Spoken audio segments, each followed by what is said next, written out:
మరా మీడియామర్ welcomes political analyst K ప్రసాద్. Prasad sir. నమస్తే సార్. సార్, నిన్న జమిలీ ఎలక్షన్స్కి సంబంధించి పార్లమెంట్లో వెళ్ళినటువంటి బిల్లు రాజ్యసభలో ఆమోదానికి వచ్చింది. బిల్లు ప్రవేశపెట్టడం, దానికి ఆంధ్రప్రదేశ్ రాష్ట్రం చూసుకుంటే ఇటు టీడీపీ కావచ్చు, అటు వైసీపీ కావచ్చు, జమిలీ ఎలక్షన్స్కి సహకరిస్తూ ఓటింగ్ చేయటం. కొంతమంది బీజేపీకి సంబంధించినటువంటి నేతలే దేశవ్యాప్తంగా దాదాపుగా 20 మంది బీజేపీ నేతలే ఆ ఓటింగ్కి సహకరించకపోవటం. ఏం సార్ అసలు దీని యొక్క సారాంశం అంటే ఏం చెప్తారు సార్? విప్పు జారీ చేసిన 20 మంది బీజేపీ వాళ్ళు రాలేదంటే వాళ్ళ చేసే పని మీద వాళ్ళకే చిత్తశుద్ధి లేదన్నది క్రిస్టల్ క్లియర్గా తెలుస్తుంది. అండ్ మోర్ ఓవర్ అది జరగని పని. ఓకే, ఏదో రామ్నాథ్ కోవింద్ గారు ప్రణాళిక తెగించి మొత్తం రిపోర్ట్ ఇచ్చినా సరే ఈ ఇంత పెద్ద దేశంలో ఇంత ఈ సిస్టమ్ ఉన్న దగ్గర ఇట్స్ క్వైట్ ఇంపాసిబుల్. ఏదో వాళ్ళ దగ్గర మిషన్లు ఉన్నాయి కాబట్టి, మీ దగ్గర మిషన్లు ఉంటే మా దగ్గర ఆర్ కృష్ణ గారు ఉన్నారు, అలాగా ఈసారి జరిగింది అయితే అవ్వదు. మార్నింగ్ నుంచి కూడా ఫెయిలర్లని 2039, 2034 అని కథలు చెప్తున్నారు సార్. ఈ పడదానికి ఎప్పుడో అయ్యే పెళ్లికి ఇప్పటి నుంచి బీజేపీకి అయితే బాధ్యాలు కొట్టే అంత సీన్ ఉండదు. వాళ్ళకి ఇవాళ సత్వర పరిష్కారం మీద ఆలోచించే నరేంద్ర మోడీ, అమిత్ షా ఉన్నప్పుడు ఇదేదో భవిష్యత్తు ప్రణాళిక అమాయకమైన నెహ్రూ గారి లాగా పంచవర్ష ప్రణాళికలు వేసుకుని వెళ్ళడానికి బీజేపీ పార్టీ ఈ విధమైన సుముఖత చూపించదు. రెండోది ఏంటంటే ఇంకా రాజ్యసభ దాకా వెళ్ళలేదు, జాయింట్ పార్లమెంటరీ కమిటీకి వెళ్ళింది, జేపీసీ వేశారు.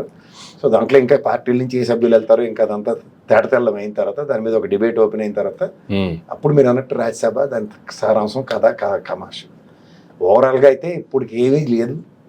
ఏదో రూలింగ్ పార్టీకి స్ట్రెంత్ ఉంది, 293 ఉన్నారు, అన్ని ఓట్లు పడిపోతాయి అనుకుందారా, అందులోనే అంశపాదులాగా రాజ్యసభలో ఏదో మొత్తానికి అటెండెన్స్ లేకుండా ఏదో మేనేజ్ చేసే దగ్గర మమ అనిపిద్దాం అనుకున్న దగ్గర వీళ్ళకి ఓపెనింగ్ బ్యాట్స్మెన్ డక్అవుట్ చేసిన అయిపోయినట్టు.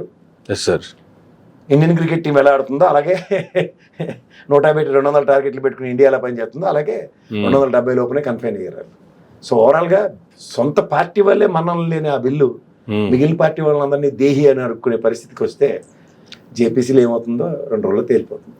దాని గురించి అంత మనం విశ్లేషించక్కర్లేదు.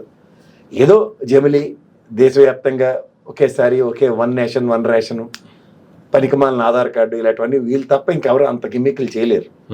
వీళ్ళకి ఏంటంటే అనవసరమైన విషయాల మీద ఎక్కువ ఫోకస్ చేసి ఇప్పుడు 5 సంవత్సరాలు ఈ ప్రభుత్వం ఇక్కడ ఎన్డీఏ కూటమే ఉంది. ఇక్కడ ఆంధ్రప్రదేశ్ ఎగ్జాంపుల్ చెప్తాం.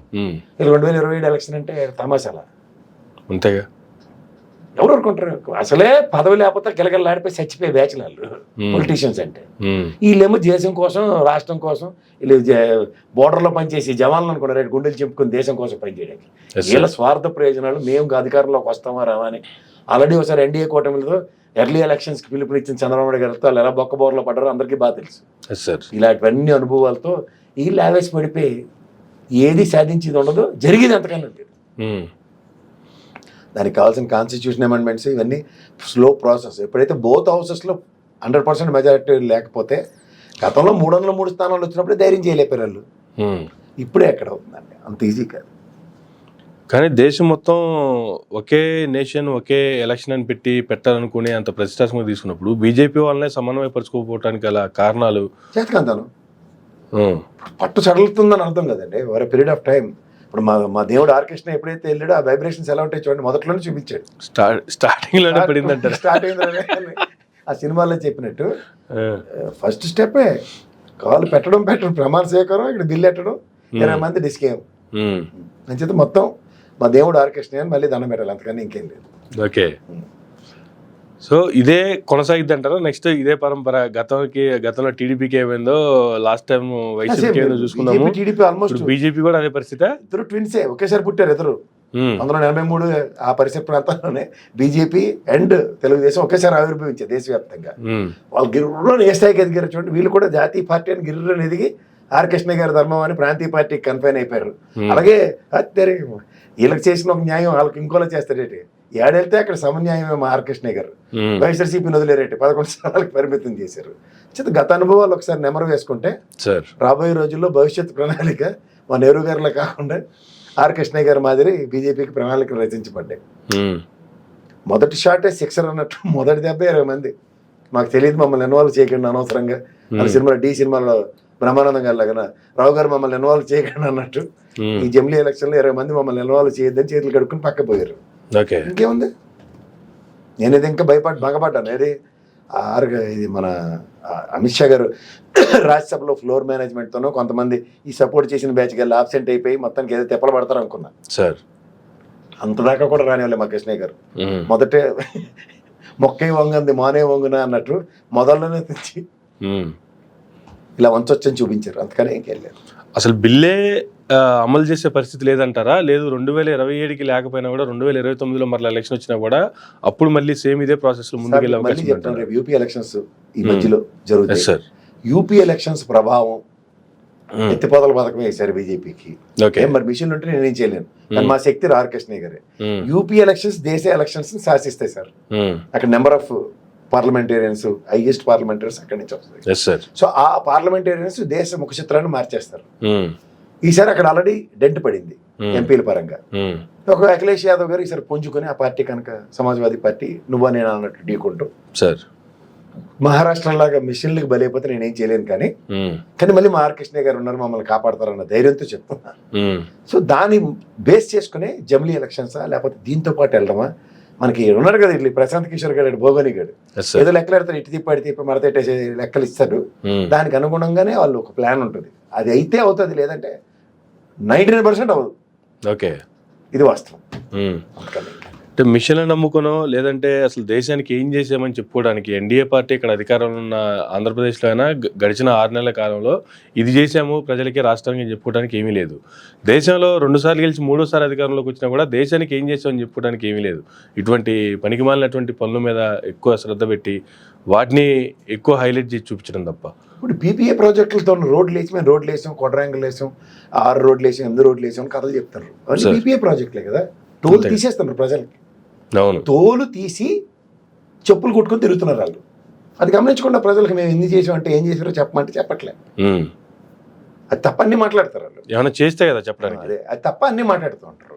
కొత్తగా ఏంటంటే వీళ్ళకి తోడి ఈ తెపేల ఛానల్ ఉన్నాయి ఇక్కడ సార్. వీళ్ళకి ఎవడో చెమిటీలు తీస్తాడని ఎదురు చూస్తున్నాను. ఎందుకంటే అన్ని అబద్ధాలు. తా చెడ్డ కోతి మనమంతా చేర్చిందని.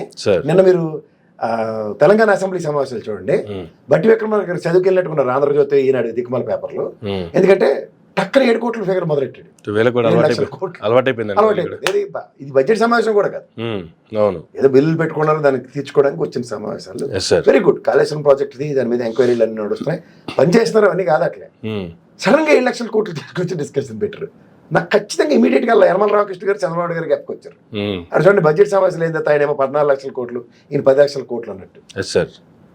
అంటే వీళ్ళకి ఏట్లేదు, పనికి ఆహార పథకం అపోజిషన్ పార్టీకి బిస్కెట్ వేసి పక్కకి ఆడుకోండి అన్నట్టు ఈ చెత్త చెదరం మీద డిబేట్లు. ఈ మధ్యలో అట్లాంటి పనిలో బీజేపీ వాళ్ళు ఒకరు, వీళ్ళకి అసలు ఏటీ తెలియదు అని ఖచ్చితంగా చెప్పొచ్చు. ఎందుకంటే ఆ నిర్మలా సీతారామన్ పెట్టిన బడ్జెట్ ని కూడా వీళ్ళు చెప్పరు. ఆవిడ క్లియర్ గా చెప్తుంది ఎఫ్ఆర్బి లిమిట్స్ అనుగుణంగా ఏ రాష్ట్రాలు ఎంత తప్పులు చేసాయో పార్లమెంట్ సమావేశాలు చెప్తూ ఉంటారు. కానీ ఆ ఫిగర్ ని కాంట్రడిక్షన్ వెళ్ళు ఆవిడ చెప్పిన లాంగ్వేజ్ అట్లా సిస్టర్ ఒకటికి అర్థమవుతుంది, మరి ఇంకో ఆవిడకి అర్థమవుతుంది. సో దీని పర్యవసానం ఎలా ఉంటుందంటే ఇక్కడ మీకు అనవసరమైన చర్చలు లేపుతూ అసలైన చర్చలకి పక్కదారి పట్టిస్తున్నారు. దీనికి తోడు ఈ తపేలా ఛానల్ ఫ్రస్ట్రేషన్. ఎందుకంటే నేను ఎప్పుడు చెప్తూ ఉంటాను, పార్టీ లైన్ వీళ్ళు బేస్ చేసుకుని ఛానల్ నడిపిస్తే అది కథ వేరు. కానీ ఛానల్ ఇచ్చిన లైన్ పార్టీ నడిపించే దౌర్భాగ్య స్థితికి ఆంధ్రప్రదేశ్ రాష్ట్రానికి తరలిపోయారు. మీరు 2 రోజులు బట్టి డిబేట్లు చూడండి, ఫ్రస్ట్రేషన్. సజ్జల భార్గవ్కి నెక్స్ట్ వీళ్ళందరికీ బెయిల్ వచ్చారు కల్లా చర్యలు తీసుకోవద్దాం దగ్గర రామ్ గోపాల్ వర్మ మీద వీళ్ళందరి మీద వీళ్ళు ఫ్రస్ట్రేట్ అయిపోతున్నారు. ఎందుకంటే వీళ్ళ ఎజెండా ప్రకారం వాళ్ళందరినీ అరెస్ట్ చేసేయాలి. మీరు ఎప్పుడు చెప్తూనే ఉంటారు ఈ ఛానల్స్ గురించి, భౌగోళిక ఛానల్స్ అనేటువంటి ఒక పదం కూడా వాడుతుంటారు. ఏం సార్ అసలు పేపర్లు కానీ ఆ ఛానల్స్ కానీ అసలు వాటి పరిస్థితి అంటే అసలు ఆ మాటకి మీనింగ్ అంటే ఏం సార్, అసలు ఏం చెప్తారు దానికి? అంటే ఇప్పుడు సింపుల్ అండి, ఇప్పుడు అబద్ధాల పునాదుల మీద పేకమేడలు పేర్చినట్టు పేర్చి ప్రభుత్వ స్థాపనలు జరుగుతున్నాయి సార్. అపార అనుభవం ఉన్న చంద్రబాబు గారి లాంటి వాళ్ళతో కూడా పనిచేయనివ్వట్లేదు వీళ్ళు. ఎందుకంటే ఫ్రస్ట్రేటివ్ పాలిటిక్స్. ఇప్పుడు మీకు ఒక పక్క రాష్ట్రంలో అందరూ పేపర్లు చదువుతారు, ఎంతమంది అసెంబ్లీ సమావేశం చదువుతారు, ఎంతమంది చంద్రబాబు గారు పెట్టిన ట్వీట్లు అని చదువుతారు చెప్పండి. చదివి దిక్కుమాల పేపర్లే కదా సార్. నేను ఎందుకు తిడుతున్నానంటే నాకు ఫ్రస్ట్రేషన్ నాకు కాదు. ఇప్పుడు నిజం రాయండి, దాని మీద చర్చిద్దాం. ఖచ్చితంగా ఇది అబద్ధమో లేదా రైటో 2 ప్రజలకు తెలుస్తాయి. కానీ వీళ్ళు ఎలా తయారంటే అరెస్ట్ ఎందుకు చేయట్లేదంటే గౌరవ న్యాయస్థానాలు ఇచ్చిన తీర్పులు లేనవరండి మీరు ఎవరండి. అంతే కదా సార్. ఇప్పుడు దాని క్రెడెన్షియల్స్ని ఉదాహరణకి మీరు సిబిఐ త్రూగానో సిఐడి త్రూగానో లేదా ఎన్ఫోర్స్మెంట్ డైరెక్టరీ త్రూగా జరుగుతున్న అవకతవకల్ని ప్రజాబాహుల్యాల్లో ప్రజానాయకులు అరెస్టులకి దారి లేపుతున్నారు సార్. వీళ్ళు ఇంకా మేనేజ్మెంట్ షో అంటే అంతే కదా. ఇప్పుడు ఆ రోజు చంద్రబాబు నాయుడు గారిని అరెస్ట్ చేసింది నేనా మీరా అండి? గౌరవ సిఐడి, ఒక పోలీస్ స్వతంత్ర ప్రతిపత్తి వ్యవస్థ, ఎస్ సార్, రెండోది గౌరవ న్యాయస్థానం. ఓకే, సిఐడి పోలీస్ అరెస్ట్ చేశారండి, కోర్టు అంతే కదా, ఇప్పుడు కోర్టు కన్విన్స్ కాకుండా ఎలా ఉంటుందండి? Yes sir. ఇవాళ దాని మీద ఏం చేస్తారు చూడండి, దే ఆర్ బుల్డోజింగ్. ఎవరైతే కేసులు పెట్టారో సిఐడితోనే విత్డ్రా చేయించుకునే పరిస్థితులు తీసుకొస్తారు. అవును ఇంకా మరి వ్యవస్థ ఎక్కడికి వెళ్తుంది? వాళ్ళ శ్రీనివాస్ విషయం చెప్పాను సార్. ఇవాళ నుంచి హెడ్ మాస్టర్ గారు దెబ్బలాడేసి రేపటి నుంచి పని చేసుకోంటే మనం ఎక్కడ ఉన్నాం? నిన్నటి దాకా రెడ్ కార్నర్ నోటీస్ ఎందుకు ఉంది? Yes sir. ఇవాళ ఏమీ కాకుండా ప్రభుత్వం మారిపోగానే ఎవరికైనా పనులు సులభమైపోతాయంటే ఇది ప్రజాస్వామ్యంలో మనం ఎవరికి గౌరవం ఇవ్వాలి? ఎస్ సార్, ఏ వ్యవస్థను నమ్మాలి? అంతే కదా. ఇప్పుడు సిఐడితోనే కేసులు విత్డ్రా చేయించేసి చంద్రబాబు నాయుడు గారితో ఏమీ లేదు అని క్లీన్ చిట్లు ఇచ్చేసుకుంటే రాష్ట్ర పరిధిలో నీవు ఉంటాయంటే మరి ఎన్ఫోర్స్మెంట్ డైరెక్టరీ డిజిటెక్ని ఎందుకు అరెస్ట్ చేసింది? ఎందుకు అంత 135 కోట్ల దగ్గర ఆస్తులు ఎందుకు సీజ్ చేసింది? Yes sir.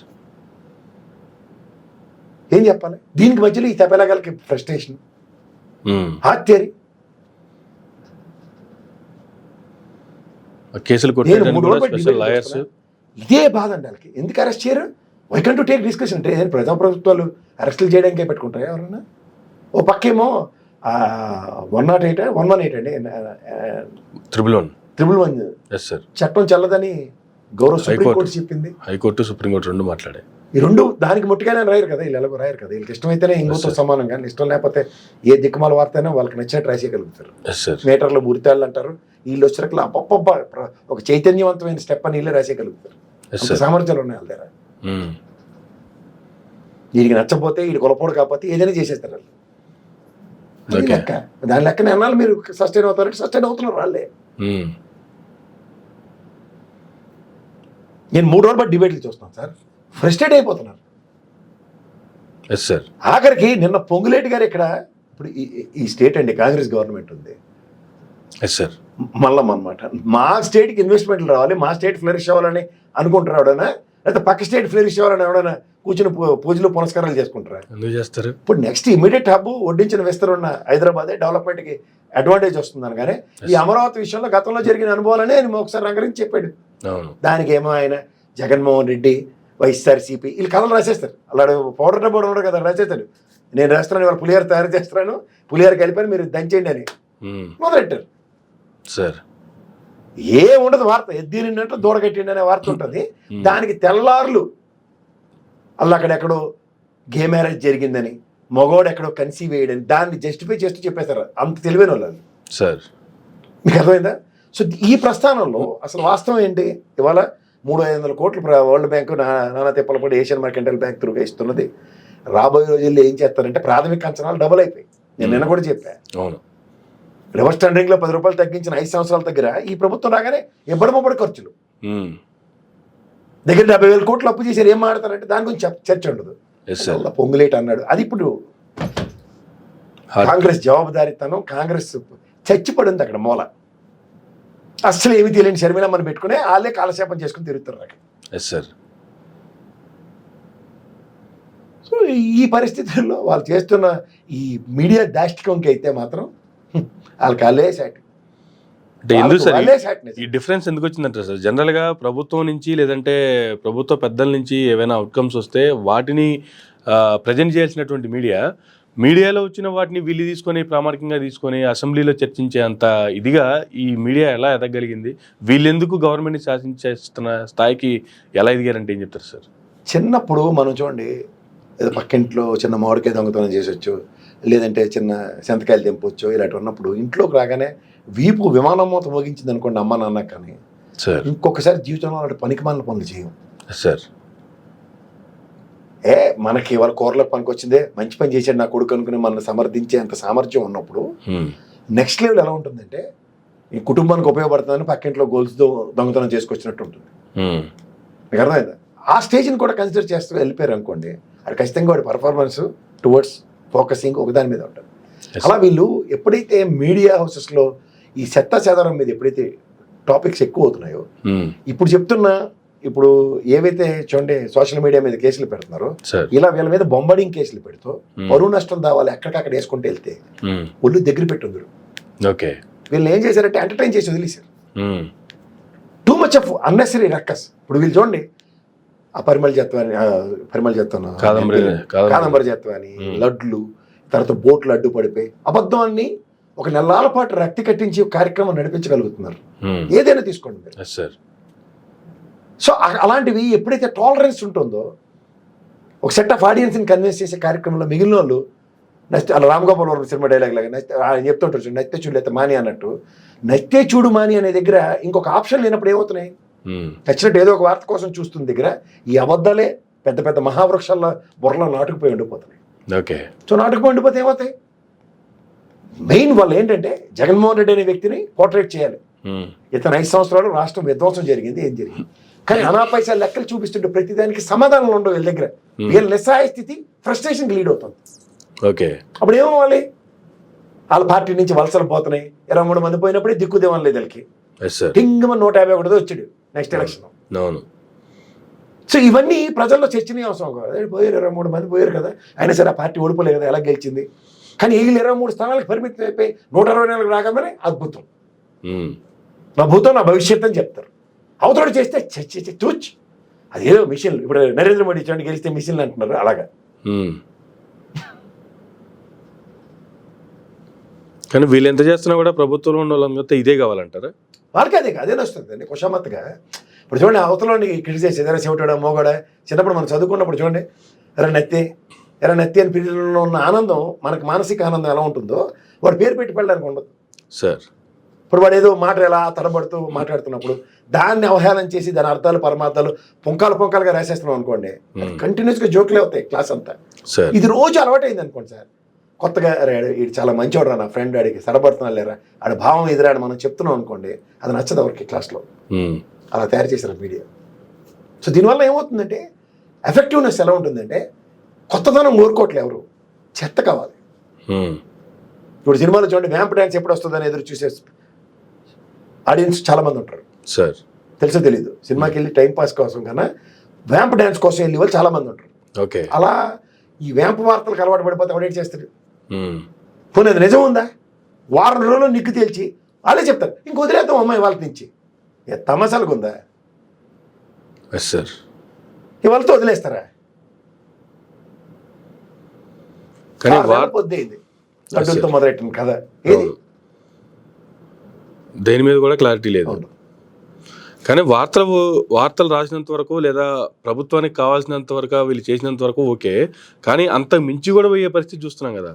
ఆ నాయుడు ఊరుకున్నాడేమో, ఈ నాయుడు అలా కాదు, ఈ నాయుడు ఉంటే తాట తీస్తాడు అనేటువంటి డెలిబరేషన్స్ కూడా వాళ్ళు ఇచ్చేస్తున్నారు కదా. ప్రొవొకేషన్ అంటారు దీన్ని. మీకు ఇప్పుడు చూడండి బలాలు ఎత్తు ఉంటారు, రాళ్ళు ఇలాంటివి ఎత్తుందేరా ఒకడు వాళ్ళని ఎలా రెచ్చగొడుతుంటాడు చూసారు కదా సార్. సాధారణంగా తెడ్లేసి వాళ్ళ హైలేసా అనుకుని వెళ్తారు, కానీ ఒక బలం లేపి ఒక రాయి బండరాయిని ఇలాంటి వాటిని లేపే దగ్గర ఒక ప్రొవొకేషన్ ఎలా ఉంటుంది చూడండి. ఒక తిట్లు అబ్నార్మల్ గా లాంగ్వేజ్ యూజ్ చేస్తూ అబ్యూజివ్ లాంగ్వేజ్ తో ప్రొవొకేషన్ ఇస్తారు. సేమ్ ఇప్పుడు మీడియా కూడా అలాగే తయారైంది. అన్నెసరీ ప్రొవొకేషన్తో హ్యూమిలియేషన్తో వాస్తవాన్ని దాచేయాలి లోపల. ఓకే. అబద్ధాన్ని పెద్ద కాంక్రీట్ మేడ కట్టాలి ఎన్నాళ్ళు. ఎక్కడ మాట్లాడినవారు, ఎక్కడ ఎవరు మాట్లాడినా వాళ్ళని ఎలా నియంత్రించాలన్న దాని మీద ఇప్పుడు ఎక్కువ ఫోకసింగ్ జరుగుతుంది. వెళ్ళి వాళ్ళు కూడా అలాగే తయారయ్యారండి. వాళ్ళ ఛానల్కి వెళ్ళి కూర్చునే వాళ్ళు కూడా ప్రసన్న వదనంతో రెండు ప్రాబ్లం తెలుసా. మొదటి ప్రాబ్లం, జగన్మోహన్ రెడ్డి అనే వ్యక్తి మీడియా చూడడు. జగన్మోహన్ రెడ్డి గారికి అపోనెంట్ అయిన చంద్రబాబు నాయుడు గారు 24/7 మీడియా అబ్జర్వ్ చేస్తారు. ఓకే. ఎవ్రీ అప్డేట్ ఉంటుంది ఆయన దగ్గర. 1 అవర్లో జరిగినవన్నీ మీడియా పరంగా ఏం చర్చలు జరుగుతున్నాయి అట్ల మీద ఆల్మోస్ట్ ర్యాండమ్గా అయినా సరే ఆయన అప్డేట్ తీసుకుంటూ ఉంటాడు. ఇది ఉన్నప్పుడు ఏమవుతుందంటే వీళ్ళు ఎలా ప్లీజ్ చేయాలన్న దగ్గర చిరతల పరవరాలు తయారయ్యారు. ఇది ఎప్పుడైతే ఇటుపక్క అదే డైవర్షన్ వచ్చింది అనుకోండి పని సులువు అవుతుంది. ఇక్కడ పని చేసి వాడు ఎప్పుడు టైం వేస్ట్ చేసుకోండి. డైలీ సీరియల్ ఇంట్లో ఎవరు చూస్తారు, మీరు వెళ్తారు రోజు కూర్చుని ఇంట్లో. మనకి రిటైర్ అయిపోయిన నాన్నగారు అమ్మగారు ఇంట్లో కూర్చుని టైం పాస్ చేయడానికి కూర్చుని చూస్తూ ఉంటారు సీరియల్, అంతేనా? అది ఇంట్లో పెద్దవాళ్ళు. కానీ ఇంట్లో పని చేసి వాళ్ళందరూ కూర్చొని సీరియల్ చూస్తుంటే అందరికీ పని లేదన్నట్టు కదా. జగన్మోహన్ రెడ్డి ఏంటంటే నాకు సీరియల్ కాదురా బాబు, ప్రజలకు ఏం చేయాలి అంతే. ఇవాళ నేను ఒకటి చూసాను సర్ప్రైజింగ్ సార్, కడపలో మీకు పంపించాను. అది సార్ భలే ఉంది అది నిజంగా చెప్పాలంటే. ఎందుకంటే ఈ ఫ్లెక్సీ పెట్టాడండి అతను, జగన్కి చేసింది చెప్పుకోవడం రాదు చేత కాదని. Go sir. ఇది అతను కూడా నాలాగే పిచ్చోడ్లాగా ఉన్నాడు అతను. ఎందుకంటే 2018కి ఉన్న సంపద రెట్టింపు లెక్కలతో సైతం ఆయన ప్రదర్శిస్తూ జిఎస్డిపి 7.9 లక్షల కోట్లుగా ఉంటే 23-24కి జిఎస్డిపి 12.9 లక్షలకి చేరుకుంది. ఇవన్నీ నేను చెప్పినవన్నీ చెప్పి రాస్తూ ఊరు మొదట్లోనూ చివరిలోనూ ఒక ఫ్లెక్సీ పెట్టాడు విత్ ఆల్ స్టాటిస్టిక్స్. ఇది నిజంగా చెప్పాలంటే ప్రతి గ్రామంలోనూ ఎక్కడ పడితే అక్కడ ఇలా పెట్టారు అనుకోండి, ప్రజల్లో చర్చ. వాస్తవం చెప్పాలంటే గత గవర్నమెంట్ లో ఉన్నప్పుడు పెట్టాల్సినవి ఇవన్నీ. ఇప్పుడు మీకు దీనికి నేను ఒక నరేషన్ చెప్తాను మీకు సార్. గ్రేటర్ హైదరాబాద్ లో టీఆర్ఎస్ పార్టీ 100/100 సక్సెస్ సాధించింది సార్. చూసారు కదా సార్. కారణం మీరు మన మెట్రో పిల్లర్లు కానీ లేకపోతే మనకి హోర్డింగ్లు పెట్టుకునే ప్లేస్ లో అన్నిట్లో స్టాటిస్టిక్స్ ప్రదర్శించింది. వాట్ దే హావ్ డన్, ఎంత ఇంపోర్ట్ చేసాం, ఎంత ఎక్స్పోర్ట్ అయింది, నెక్స్ట్ మనం ఎంప్లాయీస్ కి ఎట్లా ఇచ్చాము, పిల్లల చదువులకి ఏం చేసాం, ప్రతిదీ వాళ్ళు ప్రజెంట్ చేయగలిగారు, రైతులకి ఏం చేసాం అన్నది. సో దీనివల్ల ఏమైందంటే చదువుకున్న వాళ్ళందరూ చదివి ఎస్ కరెక్టే కదా ఇది అయిందా లేదా అన్నది ఒక చిన్న క్రాస్ వెరిఫికేషన్ కూడా ఉంటుంది. ఉన్నప్పుడు ఏమవుతుంది, ప్రధానికి పంచాయతీ వ్యవస్థలో ఉన్న గ్రామాలనే తీసుకున్నాం సార్, నేడు స్కూళ్ళు, ఆర్బీకే సెంటర్లు, సచివాలయ వ్యవస్థ, నెక్స్ట్ ఇంకోటి ఏంటంటే విలేజ్ క్లినిక్. ఇవి నేను కాదు కదా సార్, వాళ్ళకే కనబడుతున్నాయి. ఇది ఎంత ఖర్చు అయిందా దానికి, అరే ఈ బిల్డింగ్ నిజమేరా 15 లక్షలు 20 లక్షలు లేకపోతే ₹1 కోటి ఖర్చు అయ్యి ఉంటుందని ఒక చర్చ అయ్యింది. సేఫర్ ఇన్స్టిట్యూట్ తెలుగుదేశం వాడో లేకపోతే ఇంకోటి ఎవడని వెళ్ళి ఏంద్రా మీ వాడు డబ్బులని మొత్తం తాడేపల్లి భవనం నేలమాలిగలే కదా అని చర్చ వచ్చినప్పుడు కళ్ళు కనిపించట్లేదు ఎట్రా ఇగోటర్రే ఈ లెక్కిదిరా చదువుకున్నాడు కూడా చెప్తాడు. ఇది ఎప్పుడైతే డెవలప్మెంట్ మాడ్యూల్లో కనుక ఒక పార్టీ తీసుకుంటే, ఎందుకంటే వాళ్ళకి మీడియా లేదు, ఇక టీఆర్ఎస్ పార్టీకి కూడా అలాంటి వివక్ష కుదిరింది. ఏదో పేరుకే టీ ఛానల్, ఇక్కడ వీళ్ళకి సాక్షి సార్, అసలు కన్నా కొసర విషయాలు ఉంటాయి దాంట్లో. ఎంతమంది చూస్తారు పార్టీ మొత్తం, అది కూడా వాళ్ళు మోడల్స్ ఆఫ్ ఆపరేషన్ చూడండి. సాక్షి అంటే అన్ని అబద్ధాలే చెప్తుంది, ఇది ప్రజల్లోకి ఇంజెక్ట్ చేసేయగలిగారు. టీవీ న్యూస్ అంటే వాళ్ళ డబ్బా ఇంజెక్ట్ చేయగలిగారు. ఎంతమంది చూస్తారు అది, అంతే కదా. ఇప్పుడు మీకు ఒక ఒపీనియన్తో చూడడం వేరు, ప్రీకన్సీవ్ నోషన్తో చూడడం వేరు, అసలు ఏమీ లేకుండా ఒక వార్తని వార్తగా చూడడం వేరు. ఈ మూడిట్లో ఫస్ట్ నుండే డామినేటింగ్ ఉంది. సో అప్పుడు సక్సెస్ ఎవరికి ఉంటుంది, ఆటోమేటిక్గా వాళ్ళకి వస్తుంది. సాక్షి కనుక స్కిప్ చేసి ఇంకో చెత్త, వీళ్ళు 5 ఒకటే ప్రవచనాలు, ఒక్కడి ఇంచి మార్పు లేకుండా అదే అబద్ధాన్ని 5 చెప్తుందేరా. ఉదాహరణకి ఈడో టీ న్యూస్ కూడా సాక్షి చూడు నిజం చెప్పిందా సరే నమ్మే పరిస్థితి లేదు. జస్ట్ లైక్ నానాపులి కదా. సో ఈ విధంగా వాళ్ళు ప్రవర్తిస్తున్న తీరుతెన్నులకి ఎవరి దగ్గర సమాధానాలు ఉండవు కూడా, ఉండలేవు కూడా.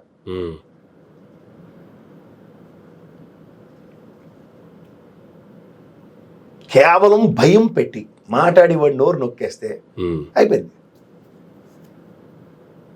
ఇప్పుడు జరుగుతుంది కూడా అదే కదా. అంతే, ఎవడు మాట్లాడతాడో వాడిని ఫస్ట్ సప్రెస్ చేయాలి, వాడిని హ్యూమిలేట్ చేయాలి, 24 గంటలు ఎవరితోనో ఫోన్లు చేయించి తిట్టించాలి, కింద భయంకరమైన కామెంట్లు పెట్టాలి, ఇంకంతే. ఎక్కడో దగ్గర బ్రేక్ ఈవెన్ ఉంటుంది కదా, అలా ఇసిగించే కార్యక్రమానికి కూడా వెనకాడరాలి. అంత తెలివైన వాళ్ళు. అదొక స్ట్రాటజీగా నడుపుతున్నారు కదా సార్. అంటే స్ట్రాటజీ అని కాదు సార్, బిజినెస్ మాడ్యూల్ ఇంజెక్ట్ చేశారనుకోండి దాంట్లోకి, వాళ్ళే సర్వే అవుతారు.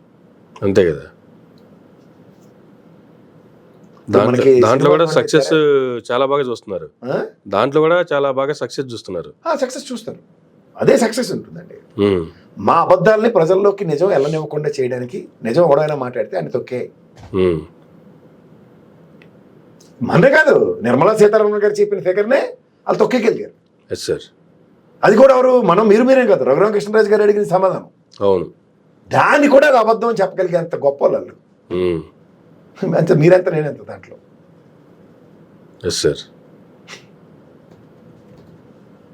సో ఫైనల్ కన్క్లూజన్ అంటే ఏం చెప్తారు సార్? కన్క్లూజన్ ఏం లేదండి, ప్రజలకి ఎవరైనా సరే 10 మంది కంటిన్యూస్గా బొంబార్డింగ్ ఇవ్వడం నేర్చుకోవాలి. మనం కూడా మనకు తెలిసింది ప్రజలకు చెప్పే కార్యక్రమానికి తెరలేపితే ఖచ్చితంగా ఎక్కడో దగ్గర. రెండోది ఏంటంటే బిహైండ్ నెరేషన్స్ని జాగ్రత్తగా అవగతం చేసుకోండి. వాళ్ళ ఒక కాన్స్పిరసీ థియరీని అడాప్ట్ చేసుకుని ఓ డిఫరెంట్ మోడల్స్ ఆఫ్ ఆపరెండాతో కొడుతున్నారు. కాన్స్పిరసీ థియరీస్కి మోడల్స్ ఆఫ్ ఆపరెండాని రెండింటిని సమన్వయపరుచుకుంటున్నప్పుడు వచ్చే ఉపద్రవాలు వ్యక్తిత్వ హరణాలు. ఓకే, సో ఇది ఎప్పుడైతే వ్యక్తిత్వ హరణాలు జరగకుండా నిర్మూలించుకోగలుగుతున్నప్పుడు right sir. Thank you sir, thank you very much అండి.